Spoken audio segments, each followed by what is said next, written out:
Hello my YouTube family, welcome to your YouTube channel Edutonic, बोले तो education का tonic. दोस्तों, मैं आप लोगों से कुछ ज़रूरी बातें बताना चाह रहा हूँ जो कि आने वाले एग्ज़ाम से रिलेटेड है। आने वाले समय में फॉरेस्टर का और बिहार एसआई का भी फॉर्म आने वाला है।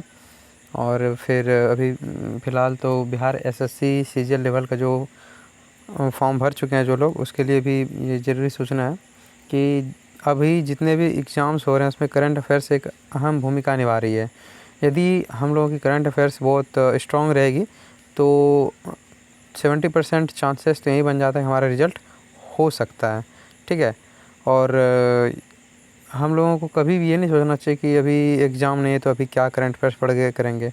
तो सारे स्टूडेंट के मन में तो यही होता है कि एग्ज़ाम नज़दीक आए तो पढ़ लेंगे, लेकिन आप पहले से प्रिपेयर्ड रहेंगे तो फिर एग्ज़ाम आएगा तो उसमें आप ये नहीं सोचेगा कि मुझे प्रिपरेशन करनी है, क्योंकि उसमें तक आपकी तैयारी हो चुकी रहेगी। क्योंकि अधिकतर एग्ज़ाम में यही होता है कि आपका पिछले 1 साल तक का क्वेश्चन जो होता है करंट अफेयर्स के, वो पूछे जाते हैं। तो एग्ज़ाम के समय आप पिछला 1 साल का पढ़िएगा ही। यदि अभी से यदि 1 साल का क्वेश्चन पहले वाला पढ़ के रखते हैं तो एग्ज़ाम के समय हम लोग को क्या करना है, बस रिवीजन करना होगा, और जो कि हमारे माइंड में स्ट्रांगली एकदम कैप्चर हो जाएगा।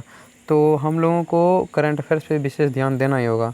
और बाद बाकी रहा जितना जीके जीएस पोर्शन का, तो मैं जब करंट अफेयर्स कंप्लीट हो जाता है तो फिर इसके बाद में जीके जीएस का भी पोर्शन लाऊंगा, जो कि एक अच्छी ट्रिक के साथ होगी, जो कि आपके माइंड में हमेशा के लिए बनी रहे। ठीक है। तो आप लोग से यही विशेष विनती है कि आप लोग वीडियो को अंत तक देखें और इसे अपने दिमाग में याद रखने की कोशिश करें। ठीक है। तो चलिए, अब ज़्यादा समय को वेस्ट नहीं करते हुए शुरू करते हैं आज का करंट अफेयर्स का अगला सीरीज़, जो कि एडिटोरिया बुक से है। ठीक है।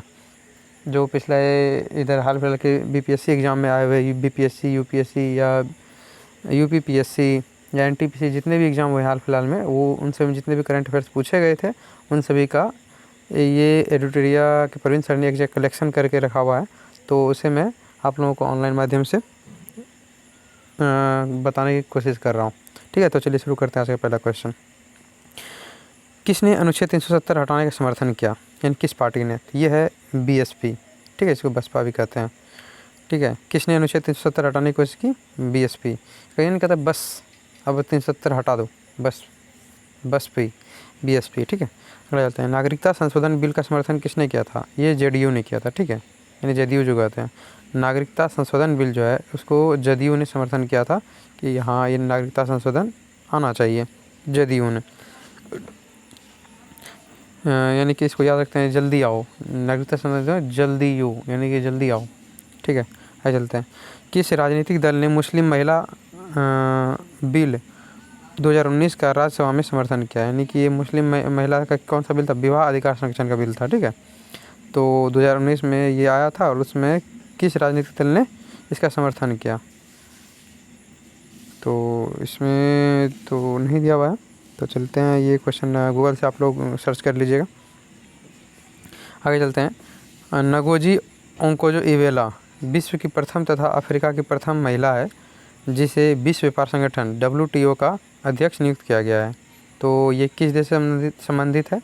ये है नाइजीरिया का। ये जो है नागोजी से नाइजीरिया हो जा रहा है, तो याद रखेंगे इसको। और ये WTO के। ठीक है। Ngozi Okonjo-Iweala. ठीक है। ये है विश्व की प्रथम महिला और अफ्रीका की भी प्रथम महिला है जिसे विश्व व्यापार संगठन में का अध्यक्ष मतलब बनाया गया था। ठीक है।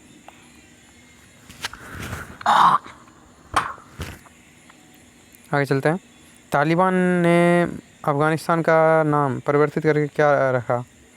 इसका है इस्लामिक अमीरात ऑफ अफ़गानिस्तान। इस्लामिक अमीरात ऑफ अफ़गानिस्तान। ठीक है।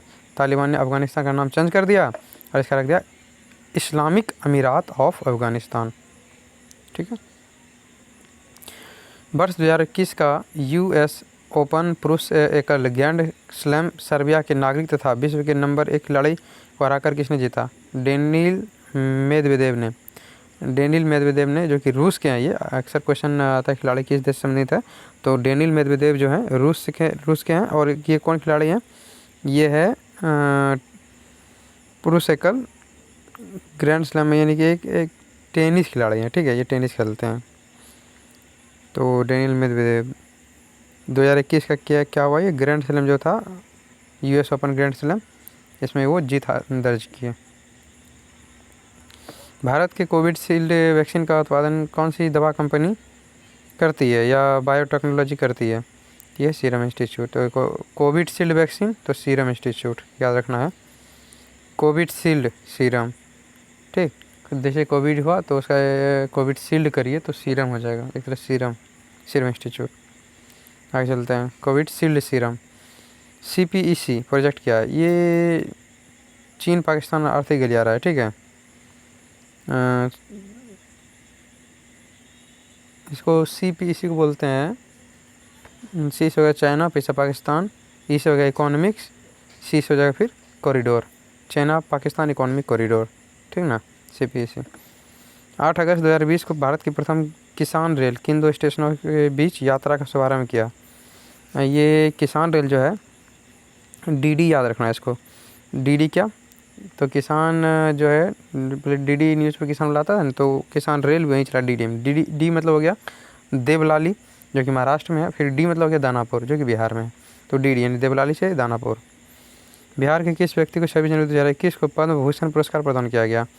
ये जो है रामविलास पासवान जो है, उन्हें मरणोपरांत जो है पद्म भूषण पुरस्कार प्रदान किया। पद्म भूषण यानी कि पद्म विभूषण होता है ना, पद्म पुरस्कार में सबसे ऊपर हो जाएगा पद्म विभूषण, फिर पद्म भूषण यानी सेकंड नंबर वाला प्रदान किया गया। फिर आगे 26 जनवरी 2021 को बिहार के कितने लोगों को विभिन्न क्षेत्र में पद्म पुरस्कार से नवाजा गया? तो ये हो जाएगा 4 लोगों को। बिहार में 4 लोगों को पद्म पुरस्कार मिला, ठीक है। पद्म मतलब कोई भी पद्म पुरस्कार हो गया, मिलाकर पद्म विभूषण हो गया, भूषण हो गया, पद्मश्री हो गया, मतलब कुछ भी पद्म में 4 लोगों को मिला बिहार में। भारत फाउंडेशन ने नालंदा विश्वविद्यालय के सहयोग से 27 से 28 जुलाई 2019 को 5वां विश्व धर्म सम्मेलन किस शहर में आयोजित किया गया? तो ये धर्म का बात आ रहा है, ठीक है, तो ये राजगीर में होगा, ठीक है ना, नालंदा में। भारत फाउंडेशन ने, मेन चीज़ ये भी है कि भारत फाउंडेशन ने किया था नालंदा विश्वविद्यालय के सहयोग से राजगीर में धर्म सम्मेलन। आगे अगस्त एवं सितंबर 2021 में आयोजित हुए टोक्यो पैरालंपिक में भारत ने कुल कितने पदक जीते? ये तो पैरालंपिक है, इसमें 19 पदक जीता गया था, ठीक है। ओलंपिक से ज़्यादा पैरालंपिक में पदक जीता गया था भारत की तरफ से, 19 पदक। आगे है सेंट्रल विस्टा पुनर्विकास प्रोजेक्ट क्या है? देखिए सेंट्रल विस्टा जो है ना, ये है नई दिल्ली स्थित जो रायसीना हिल के समीप पे जो केंद्रीय प्रशासनिक क्षेत्र है उसका पुनरुद्धार चल रहा है। यानी कि ये प्रोजेक्ट जो है भाई, सेंट्रल विस्टा प्रोजेक्ट वही है, नई दिल्ली स्थित जो रायसीना है, जैसे कि राष्ट्रपति भवन संसद है, ठीक है, यानी कि उसके आसपास जो भी है सब का पुनरुद्धार होगा, मतलब फिर से नया बनेगा। तो वो सब बना जो रहा है वो सेंट्रल विस्टा प्रोजेक्ट के तहत ही बन रहा है। आगे विश्व का सबसे ऊंचा रेलवे पुल किस नदी पर बना है? ये चिनाब नदी पर है, ठीक ना। विश्व का सबसे ऊंचा रेलवे पुल जो है चिनाब नदी पर, विश्व का है, याद रखिएगा, चिनाब नदी पर। राष्ट्रीय अन्न सुरक्षा अधिनियम के तहत एक राष्ट्र एक राशन कार्ड स्कीम को किसने शुरू किया? ये रामविलास पासवान, पूर्व केंद्रीय मंत्री थे ये, ठीक है। राष्ट्रीय अन्न सुरक्षा अधिनियम के तहत एक राष्ट्र एक राशन कार्ड स्कीम, तो ये रामविलास पासवान जी थे, वो उन्होंने शुरू किया था और वो चल बसे अब। एक राष्ट्र एक राशन कार्ड, मतलब कि वो राशन कार्ड लेकर के आप कहीं भी जाइए तो आपको राशन मिलेगा, फिर यदि वहाँ अस्थायी रूप से रह रहे हैं तो। इंटेंसिफाइड मिशन इंद्रधनुष 3.0 स्कीम किससे संबंधित है? तो यह है प्रत्येक बच्चे तथा प्रत्येक गर्भवती महिला का टीकाकरण। वैसे भी इंद्रधनुष जो है टीकाकरण संबंधित है ना, तो यही है होगा इसका भी। भारतीय पुरातत्व विभाग द्वारा किस राज्य में 900 वर्ष पुराने बौद्ध मठ का पता लगाया गया है? ये झारखंड में है, ठीक है। जब झाड़ा गया तो झाड़झूड़ किया गया, वहाँ साफ़ सफाई मतलब झाड़ झूड़ किया गया, तो 900 वर्ष पुराना बौद्ध मठ मिला वहाँ झारखंड में। भारत का कौन सा इकलौता शहर है जिसे वर्ष 2020 में शहरी वन को बढ़ाने और ठीक रख रखाव की प्रतिबद्धता के लिए tree city of the world की मान्यता दी? ये है Hyderabad, tree city of the world, तो ये है हैदराबाद। ट्री सिटी है क्या? ट्री सिटी है नहीं, tree city of the world है हैदराबाद, ठीक है ना। 2021 में हैदराबाद और मुंबई को भी दिया गया था, लेकिन हैदराबाद विशेष रूप से याद रखना है। आगे विश्व वायु गुणवत्ता रिपोर्ट 2020 के अनुसार कौन सी राजधानी अत्यधिक प्रदूषित पाई गई? ये नई दिल्ली है, ठीक है। नई दिल्ली जो है 2020 वायु गुणवत्ता रिपोर्ट के अनुसार ये जो है नई दिल्ली सर्वाधिक प्रदूषित राजधानी पाई गई, ठीक ना। राजीव गांधी खेल रत्न पुरस्कार का नाम बदलकर मेजर ध्यानचंद के नाम पे रखा गया है। ठीक है, पहले राजीव गांधी खेल रत्न था, अब उसको डायरेक्ट कहेंगे क्या, मेजर ध्यानचंद खेल रत्न पुरस्कार। आगे है, वर्ष 2021 में अनुष्ठित टोक्यो ओलंपिक 2020 में किस देश ने सबसे अधिक स्वर्ण पदक जीते हैं? तो ये है यूएसए। तो ये जो टोक्यो ओलंपिक हुआ था उसमें सबसे ज़्यादा यूएसए ने जीता था। ठीक है, और पैरा ओलंपिक हुआ था उसमें चीन ने। आगे है, विश्व का कौन सा पहला देश है जिसने अपने देश में सभी महिलाओं को मुफ्त में स्वच्छता उत्पाद यानी सैनिटरी पैड प्रदान किया? ये सैनिटरी पैड जो है स्कॉटलैंड ने बहुत ही अच्छा काम किया है। ठीक है ना। विश्व का कौन सा देश है जिसने अपने सभी महिलाओं को मुफ्त में स्वच्छता उत्पाद यानी सैनिटरी प्रोडक्ट प्रदान किया? तो ये है स्कॉटलैंड। ठीक है, स्कॉटलैंड। आगे चलते हैं। आगे है, मंगल ग्रह मिशन के तहत किस अरब देश ने वर्ष 2020 में अपना अंतरिक्ष यान होप या अल अमाल मंगल ग्रह को परीक्षित किया? यूएई यानी संयुक्त अरब अमीरात। ये जो है होप नामक एक मिशन चलाया था यूएई, या होप कोई कह सकते हैं अल अमाल। ठीक है, कभी एग्जाम देते। अल अमाल जो है ये किस देश ने ये अंतरिक्ष मिशन चलाया था? ये था यूएई ने। और किस ग्रह पर? मंगल ग्रह पर। आगे चलते हैं। चतुर्भुज सुरक्षा संवाद यानी QSD, जिसे क्वाड के नाम से भी जाना जाता है, किन देशों का समूह? यानी क्वाड में कौन कौन से देश आते हैं? तो इसमें वही है, तो उधर हो गया यूएसए। ठीक है, और टोटल आ गया अभी इस साइड। ठीक है, पूर्वी साइड है ये सब, उधर तो यूएसए हो ही गया। फिर भारत, ऑस्ट्रेलिया, जापान। ठीक है, भारत, ऑस्ट्रेलिया, जापान। क्वाड में कौन कौन हो गए? यूएसए यानी अमेरिका हो गया, संयुक्त राज्य America, Bharat, Australia, Japan, quad में 4 को। आगे है, नोबेल शांति पुरस्कार प्रदान करने का निर्णय कौन लेता है? ये नॉर्वे का नोबेल समिति है। तो वही शांति, नोबेल का शांति पुरस्कार देता है नॉर्वे का ही नोबेल समिति देता है, मतलब निर्णय लेता है कि यही इसी को देना है। आगे, कोयले का सबसे बड़ा संचित भंडार किस देश में है? ये है यूएसए में। कोयले का सबसे बड़ा संचित भंडार किस देश में है? यूएसए में। आगे चलते हैं। कोयला यूएसए। 2020 में गेहूं का सबसे बड़ा उत्पादक था चीन। ठीक है, 2020 में गेहूं का सबसे बड़ा उत्पादक कौन था? चीन। चावल चीन, गेहूं चीन, याद रखना है। कौन सा देश इलेक्ट्रॉनिक्स का सबसे बड़ा उत्पादक है? ये है चीन। इलेक्ट्रॉनिक्स का कौन हो जाएगा? चीन। 2020 में भारत में किस फसलों का रकबा सर्वाधिक था? यानी कि सबसे ज़्यादा फसल जो हुआ था 2020 में, ये था धान। ठीक है, और तांबा अयस्क का सबसे बड़ा भंडार किस राज्य के पास है? तो ये राजस्थान के पास है। ठीक है, वैसे खेतड़ी जानते हैं विशेष रूप से प्रसिद्ध है तांबा के लिए, जो कि राजस्थान में ही है। तो तांबा अयस्क का सबसे बड़ा भंडार किस राज्य के पास है? तो ये हो जाएगा राजस्थान के खेतड़ी में, है राजस्थान भी कह सकते हैं राज्य का। आगे चलते हैं। भारत ने संयुक्त राष्ट्र सुरक्षा परिषद के एक अस्थायी यानी एक अस्थायी सदस्य के रूप में अपना 2 साल का कार्यकाल किस तारीख से शुरू किया? तो इसे हम लोग को याद रखना है कि अस्थायी सदस्य का कार्यकाल कितना वर्ष का होता है? 2 वर्ष का। और भारत ने कब से शुरू किया? ये हुआ 1 जनवरी 2021 से। ठीक है, 1 जनवरी 2021 से। तो ये चलेगा 1 जनवरी 2023 तक, 2 साल पूरा जाएगा भारत का। किस देश ने भारत को स्पुतनिक 5, स्पुतनिक जहाँ भी आएगा तो वो रूस का होगा। ठीक है, और ये क्या है? एक वैक्सीन है।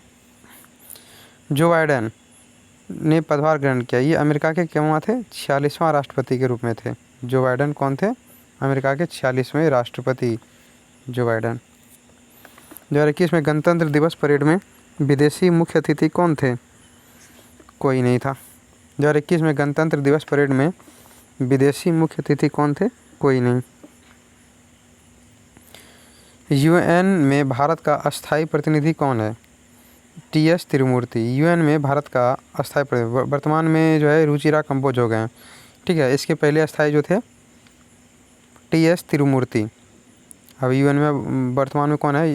भारत का अस्थायी प्रतिनिधि रुचिरा कंबोज। तो याद यही रखना है, जो वर्तमान में है। तिरुमूर्ति पहले थे ना, वर्तमान में रुचिरा, यानी कि यूएन में जाने का भारत का अस्थायी प्रतिनिधि हो गया, रुचि बढ़ गया उसका, यानी रुचिरा। कोविडशील्ड भारत का कोविड वैक्सीन जिसे WHO द्वारा अनुमोदित किया गया है, किसके द्वारा निर्मित है? तो कोविडशील्ड जो है सीरम इंस्टीट्यूट, उसमें भी बोले थे कि कोविडशील्ड लगा हुआ है, नहीं कि सिरप में शील्ड लगा हुआ रहता है, तो कोविडशील्ड सीरम इंस्टीट्यूट। ठीक है। आगे अटल सुरंग रोहतांग हिमाचल प्रदेश की लंबाई कितनी है? ये अटल सुरंग रोहतांग जो है हिमाचल प्रदेश में जो भी ये सुरंग अटल सुरंग रोहतांग दर्रा में है, ठीक ना।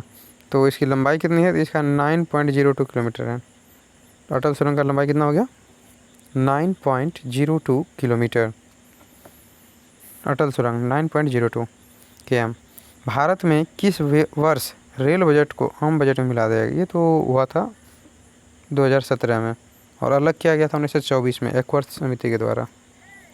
ठीक है, 2017 में मिला दिया गया। नागरिकता संशोधन अधिनियम 2019 का उद्देश्य क्या है? ये तो बहुत ईजी है। तो इसमें कहा गया था कि जो भी हमारे पड़ोसी मुल्क हैं, ठीक है, यानी कि जहाँ की अल्पसंख्यक समूह उत्पीड़ित हो रहे हैं, तो वो अपना वहाँ से छोड़ के भारत आ सकते हैं, उसको नागरिकता दी जाएगी। ठीक है। तो वो कौन कौन से देश थे? अफ़गानिस्तान, बांग्लादेश और पाकिस्तान। इसमें जो भी उत्पीड़ित हो रहे हैं वो भारत में आए, उसे नागरिकता दी जाएगी। ठीक, Afghanistan, Bangladesh, Pakistan. Central Vista project संदर्भित करता है क्या? ये है एक आम केंद्रीय सचिवालय के साथ एक नई संसद, प्रधानमंत्री और उपराष्ट्रपति के आवासों का निर्माण। राष्ट्रपति याद नहीं रखिएगा, ठीक है। क्या क्या बना रहा है सेंट्रल विस्टा के अंतर्गत? पहले तो संसद, फिर उपराष्ट्रपति का आवास और प्रधानमंत्री का आवास का निर्माण कर रहा है, और केंद्रीय सचिवालय भी। आगे चलते हैं। जम्मू और कश्मीर राज्य के विभाजन के बाद बने किस केंद्र शासित प्रदेश की अपनी कोई विधायिका नहीं है? ये लद्दाख। लद्दाख की अपनी कोई विधायिका नहीं है, याद रखना है। किसके पास अपनी विधायिका नहीं है? लद्दाख। आगे चलते हैं। 2021 के लिए अखिल भारतीय फुटबॉल महासंघ यानी AIFF men's player of the year का पुरस्कार जीतने वाले भारतीय फुटबॉलर कौन है? यह है संदेश झिंगन। ठीक है। AIFF men's player of the year पुरस्कार किसने जीता 2021 में? संदेश झिंगन। AIFF संदेश दिया उसको, ठीक है, कि हम जीत गए। प्रधानमंत्री किसान सम्मान निधि योजना किस तारीख को शुरू की गई? 1 फरवरी 2019 को। प्रधानमंत्री किसान सम्मान निधि योजना, किसान को सम्मान कब दे रहा है? 1 फरवरी को 2019 से ये शुरू हुआ, किसान को सम्मान निधि देने का कार्यक्रम। पहला महीना नहीं, दूसरे महीना शुरू किया। पहला महीना पूरा नियम कानून बनाया होगा या देखा होगा कितना किसान ने है। दूसरा महीना के 1 तारीख से देना शुरू कर दिया 2019 में किसान सम्मान निधि, 1 फरवरी 2019। ओलंपिक 2021 में भारत के लिए स्वर्ण पदक किस खेल में जीत आ गया था? भाला फेंक में नीरज चोपड़ा जी, ठीक है, 7 अगस्त को, इसलिए उस दिन भाला फेंक दिवस भी मनाया जाने लगा उसी दिन से। टोक्यो पैरा ओलंपिक 2021 में भारत ने कितने पदक जीते हैं? तो पैरा ओलंपिक पहले बोले थे 19। भारत ने किस तारीख को संयुक्त राष्ट्र सुरक्षा परिषद की अध्यक्षता संभाली? तो 1 अगस्त 2021 से, और चलेगा फिर वही 1 अगस्त 2023 तक। जब अमेरिका ने अफ़गानिस्तान से अपने सैनिकों को निकाला तो काबुल छोड़ने वाला अंतिम अमेरिकी सैनिक कौन था? यह है मेजर जनरल क्रिस होंडह्यू, ठीक है, मेजर जनरल क्रिस होंडह्यू। काबुल छोड़ने वाला अंतिम अमेरिकी सैनिक था ये, मेजर जनरल होंडह्यू। क्रिस याद रखना है, जो हमारा सुपर हीरो है बॉलीवुड में, क्रिस। तो क्रिस ही था अमेरिकी सैनिक जो था क्रिस, सबसे लास्ट में वही निकला काबुल से। ठीक है, आगे चलते हैं। किस फ्रांसीसी कंपनी ने भारत को राफेल लड़ाकू जेट की आपूर्ति की? ये डसॉल्ट एविएशन है। फ्रांसीसी कंपनी जो है राफेल दिया, डसॉल्ट नाम था उसका। गलवान घाटी में भारतीय और चीनी सैनिकों के बीच झड़प कब हुई थी? ये जून 2020 में हुआ था। भारतीय और चीनी सैनिक जो है जून 2020 में भिड़ गए थे आपस में, ठीक है। बहुत कुटाया चीनी सैनिक सब, दिखता तो है इतनी ही करके एकदम देखते रहता है, मारा ऐसा लपड़े गोलीबारी तो होता नहीं है, लेकिन फैटम फैटी चल सकता है। तो धो दिया है पूरा सबको, चीनी सैनिक को। तो चीनी सैनिक का झड़प जो हुआ था वही जून 2020 में, ठीक है। आगे चलते हैं। पेगासस स्पाईवेयर किस देश में विकसित किया गया? ये इजराइल में। पेगासस स्पाईवेयर किस देश में विकसित किया गया? इजराइल। बड़े शक्तिशाली देश है इजराइल। इनमें से कौन 15वें वित्त आयोग के सदस्य नहीं है? तो सुदीप्तो मुंडले ये 15वें वित्त आयोग सदस्य नहीं है, सुदीप्तो मुंडले। वैसे है कौन कौन याद रखना, ये 15वें वित्त आयोग के सदस्य कौन कौन है में हो गया अशोक, रमेश, अजय। अशोक, रमेश, अजय ये तीनों जो हैं सदस्य हैं 15वें वित्त आयोग के। और से हो गया दूगो अशोक, अजय, फिर आर से हो गया रमेश। ठीक है, अशोक, अजय, रमेश तीनों ये 15वें वित्त आयोग के सदस्य हैं। हाल के केंद्रीय बजट में एफएम ने बीमा क्षेत्र में प्रत्यक्ष विदेशी निवेश की सीमा को वर्तमान से बढ़ाकर कितना कर दिया? 74%। ये तो सबको याद होगा। केंद्रीय बजट 2021 के अनुसार राजकोषीय घाटा 2021-22 में सकल घरेलू उत्पाद का कितना प्रतिशत आकलन किया गया है? ये 6.8%। ठीक है, जीडीपी का 6.8 है राजकोषीय घाटा। स्वच्छ भारत मिशन के द्वितीय चरण को किस समय अवधि के दौरान लागू किया जाना है? ये हो जाएगा स्वच्छ भारत का द्वितीय चरण जो है 2020-21 से 2024-25 तक लागू होगा।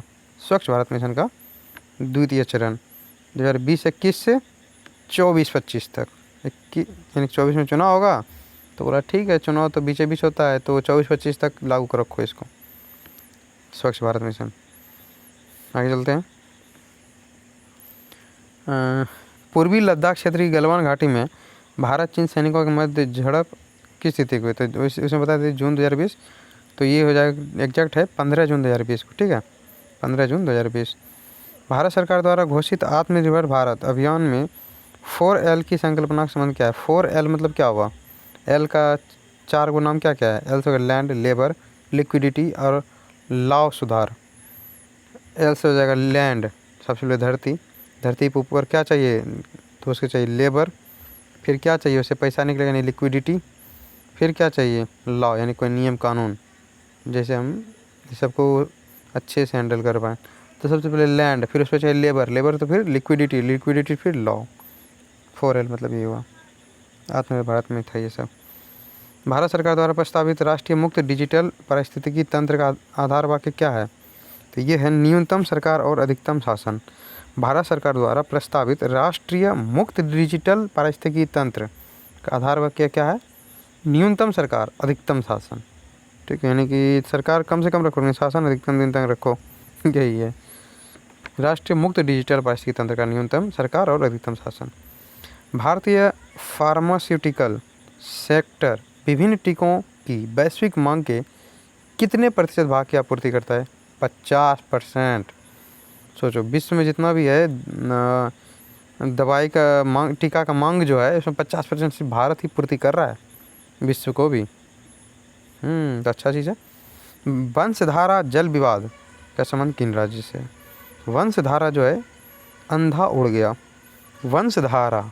ठीक है, वंश जो था उसका धारा के साथ उड़ गया, यानी वंश था अंधा, जैसे कौरव में इसके पिताजी अंधे थे, तो वंश हो गया उसका अंधा और सब उड़ गया धारा में, सब विनाश हो गया।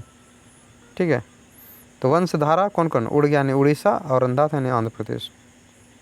आगे, राष्ट्रीय इलेक्ट्रॉनिकी नीति 2019 के अनुसार वर्ष 2025 तक भारतीय इलेक्ट्रॉनिक उत्पादों के कारोबार को बढ़ाने का लक्ष्य रखा गया। कितना तक? $400 बिलियन। ठीक है, 2025 तक ये मतलब कि घोषणा किया गया, इलेक्ट्रॉनिक उत्पाद का कारोबार जो है $400 बिलियन तक जाएगा। आगे है, भारत सरकार के अनुसार कॉयर जियो टेक्सटाइल नामक पदार्थ का उपयोग किया जा रहा है सड़क निर्माण में। कॉयर जियो टेक्सटाइल, जियो से मतलब समझ सकते हैं भूमि, ठीक ना, जियो जैसे ज्योग्राफी बोलते हैं, भूमि, और टेक्सटाइल, और उसे टाइल्स लगाते हैं ना, टाइल्स, तो इसे याद रखिए, जियो टेक्सटाइल्स यानी सड़क निर्माण में हो रहा है इसका काम। कॉपर अधिक कॉयर जियो टेक्सटाइल, सड़क निर्माण में। आगे है, डिजिटल भुगतान को बढ़ावा देने हेतु आरबीआई द्वारा स्थापित 500 करोड़ के भुगतान अवस्थापना किस कोष में आरबीआई का अंशदान है? तो ये है 250 करोड़। तो आरबीआई द्वारा जो 500 करोड़ का जो भुगतान अवस्थापना था उसमें आरबीआई जो है आधा दे दिया है पैसा, 250 करोड़। ठीक है, डिजिटल भुगतान को बढ़ावा देने के लिए तो 250 करोड़ आरबीआई दे दिया है 500 करोड़ में। विश्व मानव पूंजी सूचकांक 2020 में भारत का स्थान है 116वां। 2020 में मानव पूंजी सूचकांक कितना था? 116। राष्ट्रीय नमूना सर्वेक्षण के 75वें चक्र के अनुसार भारत में उच्चतम और निम्नतम साक्षरता दर वाले राज्य कौन है? तो 75वें जब सर्वेक्षण, भारत के नमूना सर्वेक्षण का जब 75वां चक्र स्टार्ट हुआ तो उसमें जाना कि केरल तो अपना शिक्षा में, साक्षरता में तो उच्चतर ही है, लेकिन निम्न जो है ये आंध्र प्रदेश हो गया है। ठीक है, इधर इस साइड हो गया केरल ऊपर, और उसे मैप में देखिएगा इस साइड केरल ऊपर, और इस साइड में आकर के देखिएगा आंध्र प्रदेश जो है नीचे चला गया है, सबसे निम्नतम है साक्षरता में। किस देश ने उइगर मानवाधिकार विधेयक 2020 पारित किया है? यूएसए ने उइगर मानवाधिकार विधेयक 2020 पारित किया है, यूएसए ने, उइगर यूएसए। कोविड-19 वैश्विक महामारी के दौर में विभिन्न देशों के मध्य सुरक्षित संपर्क स्थापित करने के लिए उपयोग की जाने वाली संपर्क नीति है ई कूटनीति। क्या था ये? कोविड-19 वैश्विक महामारी के दौर में विभिन्न देशों के मध्य सुरक्षित संपर्क स्थापित करने के लिए उपयोग की जाने वाली संपर्क नीति का नाम क्या है? ई कूटनीति। मतलब कि ऐसे ही चलेगा, साथ ही साथ सामने सामने नहीं करेंगे, हम टीवी देख के करेंगे, यानी तुम भी हमको टीवी देखो, हम भी तुमको टीवी देखें। ई मतलब इंटरनेट, तो ई कूटनीति हो गया ये। ठीक है, चलते हैं। महामारी के दौरान तो ऐसे नहीं करेगा। अमेरिकी राष्ट्रपति ने G7 में किन देशों को शामिल किए जाने के बाद कहा है? तो G7 में कहा गया है कि भारत होना चाहिए, ऑस्ट्रेलिया होना चाहिए, दक्षिण कोरिया होना चाहिए और रूस होना चाहिए। 4 तो हमें चाहिए ही। अमेरिकी राष्ट्रपति ने कहा G7 में हमको 4 कन्फर्म चाहिए, भारत, ऑस्ट्रेलिया, दक्षिण कोरिया, रूस। हो गया ना? तो इसको कैसे देखिए, याद रखिएगा, भारत से स्टावा रूस हो गया ना, भारत, रूस, ऑस्ट्रेलिया, दक्षिण कोरिया। आगे चलते हैं। कोविड-19 वैश्विक महामारी के मद्देनज़र किस देश के साथ भारत ने द्विपक्षीय आभासी शिखर सम्मेलन 4 जून 2020 को आयोजित किया? ये ऑस्ट्रेलिया। ठीक है, भारत ने द्विपक्षीय आभासी शिखर सम्मेलन जो है 4 जून 2020 को हुआ था ऑस्ट्रेलिया के साथ। आर्थिक कूटनीति के तहत चीन में बांग्लादेश के कितने प्रतिशत उत्पादक के आयात शुल्क में छूट प्रदान की? 97%। बाप रे। आर्थिक कूटनीति के तहत चीन ने बांग्लादेश के कितने प्रतिशत उत्पादों को आयात शुल्क में छूट प्रदान की? 97%। यानी चीन बोला कि आप जो है ना अपना सामान मेरे यहाँ भेजिए, हम आपसे 97% सामान ऐसा होगा जिसमें आपसे टैक्स नहीं लेंगे। टैक्स नहीं लेंगे मतलब बहुत टैक्स कम लेंगे, ये मतलब। तो 97% ऐसा सामान था। ठीक है, चलते हैं आगे। निजी क्षेत्र की कंपनी स्पेस एक्स के अंतरिक्ष कैप्सूल को ISS के साथ डॉकिंग की प्रक्रिया को पूर्ण करने में कितना समय लगा? 19 घंटा। ठीक ना, स्पेस एक्स को के अंतरिक्ष कैप्सूल को ISS के साथ डॉकिंग करने में 19 घंटा लग गया। डॉकिंग मतलब इस तरह समझ सकते हैं कि उसके साथ अटैच करने में, जो कि साथ में लेके जाता, तो 19 घंटा लग गया। ब्रह्मांड में पारलौकिक जीवन की खोज करने के लिए किस देश ने फास्ट नामक वेधशाला या टेलीस्कोप स्थापित किया? ये सब काम वही करेगा, साला अपना सूरज बना लेगा, तो अपना चंद्रमा बना लेगा। अब करा कि पारलौकिक जीवन है वो ब्रह्मांड में है, मतलब इसी तरह एक और लोक है, मतलब ऐसा संसार है। ऐसा सब कौन खोज करेगा? वही चाइना। झूल जुलूल काम करते रहता है, जो मन से कोरोना निकाल दिया, साला खांसी का मंकी पॉक्स निकाल दिया, जो मन से निकालते रह रहा है। चाइना करेगा ये सब काम, और कौन करेगा? आगे, वैज्ञानिक और औद्योगिक अनुसंधान परिषद के वैज्ञानिक द्वारा खोजे गए कोविड-19 के नवीनतम क्लैड या प्रकार का नाम क्या है? यह है A31। वैज्ञानिक और औद्योगिक अनुसंधान परिषद के वैज्ञानिकों द्वारा खोजे गए कोविड-19 के नवीनतम क्लैड यानी प्रकार का नाम क्या है? A31। आगे है, कोविड-19 के विरुद्ध लड़ने के लिए ताइवान और स्विट्ज़रलैंड की टेक्सटाइल कंपनियों के साथ मिलकर भारत की कौन सी टेक्सटाइल कंपनी ने एंटी वायल वस्त्र बनाने की घोषणा की? ये है Arvind textile company. Anti viral वस्त्र ये बनाएगा, एंटी वायल तो अरविंद, ऐसे एंटी वायल ऐसे अरविंद, अरविंद टेक्सटाइल कंपनी ने बनाएगा एंटी वायल। ये ताइवान और स्विट्ज़रलैंड की कंपनी के साथ मिलके बनाएगा। आगे है, वर्ष 2019 का ICC cricketer of the year पुरस्कार किसने जीता? तो वेन स्टोक्स ने। When Stokes ICC cricketer of the year, when Stokes. महिला क्रिकेटरों के लिए बीसीसीआई का वर्ष 2018 से 19 का लाइफ टाइम अचीवमेंट अवार्ड किसे प्रदान किया गया? ये है अंजुम चोपड़ा। बीसीसीआई का वर्ष 2018-19 का लाइफ टाइम अचीवमेंट अवार्ड जो है अंजुम चोपड़ा है। वर्ष 2019 का सरस्वती सम्मान ये वासुदेव मोही, सरस्वती वासुदेव दोनों भगवान ही हैं, वासुदेव मोही। वर्ष 2019 के लिए 77वें गोल्डन ग्लोब पुरस्कार ये है, इसमें सर्वश्रेष्ठ फिल्म का पुरस्कार जो जीता है फिल्म 1917 का निर्देशक सैम मेंडिस। वर्ष 2019 के लिए 77वें गोल्डन ग्लोब पुरस्कारों में सर्वश्रेष्ठ फिल्म का पुरस्कार जीतने वाली फिल्म 1917 का निर्देशक सैम मेंडिस को मिला है। ठीक है। वर्ष 2019 के शांति के नोबेल पुरस्कार विजेता का देश कौन है? इथियोपिया। इथियोपिया जो है ना 2019 का शांति नोबेल पुरस्कार जीता। आपदा प्रबंधन के क्षेत्र में उत्कृष्ट कार्यों के लिए भारत सरकार द्वारा 2020 का सुभाष चंद्र बोस आपदा प्रबंधन पुरस्कार किसे प्रदान किया गया? डीएमएमसी। ठीक है, डीएमएमसी इसको मिला 2020 का सुभाष चंद्र बोस आपदा प्रबंधन पुरस्कार, डीएमएमसी, डीएमएमसी एमसी। विश्व आर्थिक मंच का 2020 का क्रिस्टल पुरस्कार किसे प्रदान किया गया? ये दीपिका पादुकोण, वो क्रिस्टल की चमकती भी है तो 2020 का क्रिस्टल उसी को मिला, दीपिका को। भारत का 2020 का आयोजन स्थल, भारत पर्व 2020 में कहाँ आयोजन हुआ था? ये लाल किला में मनाया गया था भारत पर्व। ठीक है, लाल किला दिल्ली में, भारत पर्व 2020 लाल किला दिल्ली। न्यूजीलैंड की घरेलू T20 क्रिकेट श्रृंखला में एक ओवर में 6 छक्के लगाने वाले क्रिकेटर है लियो कार्टेल। न्यूजीलैंड में हुआ था घरेलू T20 क्रिकेट श्रृंखला में जो है एक ओवर में 6 छक्का मारा था कौन? लियो कार्टर। आगे है, जंगलों में आग लगने वाली वार्षिक बुश फायर सीजन ने सितंबर 2019 में किस देश में विकराल रूप ले लिया था?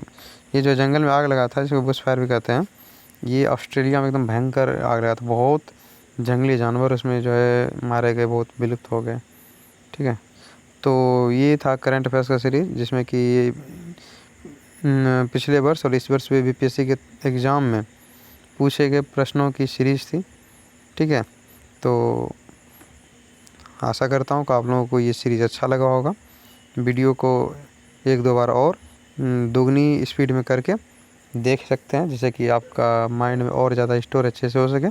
ठीक है, और वीडियो यदि आपको अच्छी लगी है तो आपका भी फ़र्ज़ बनता है कि लाइक, शेयर और सब्सक्राइब तो ज़रूर कर दें। ठीक है, और यदि कुछ पार्ट अच्छा नहीं भी लगा हो तो आप हमें कमेंट करके ज़रूर बताएं कौन सा पार्ट आपको अच्छा नहीं लगा और या हमें क्या और सुधार करने की आवश्यकता है। ठीक है, तब तक के लिए आपसे विदा लेता हूँ। जय हिंद।